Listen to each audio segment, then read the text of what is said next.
In the 1960s, researchers made major scientific breakthroughs into two different mental illnesses. Those were depression and opioid use disorders. Now, 60 years later, we have more than 30 different medications approved to treat depression. These medications aren't perfect, and we do need more options. But they work through a variety of mechanisms, which means that if one doesn't work for you, you still have a lot of other choices. But for opioid use disorders, we only really have three medications, and they all work on the same receptors in the brain, albeit through a couple different ways. Those medications are methadone, buprenorphine, and naltrexone. And if you have a substance use disorder that isn't opioids, you've got even fewer options. This op ed was published a few days ago in MedPage Today. It's written by Dr. Kelly Dunn, who has been studying opioid use disorders for more than 20 years at this point. She says that stigma against people with opioid use disorders has blocked investment and research into treatment options. It's also made it so the very few treatments that do exist are really hard to get.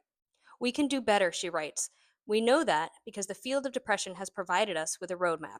She calls for incentives to convince industry to invest in new treatments, for addiction treatment to be integrated into the general medical system, and for insurers to better cover care. Most of all, she thinks that to reduce stigma, we should be openly and proudly celebrating our loved ones who have survived addiction. What do you think it'll take for industry to take addiction treatment more seriously?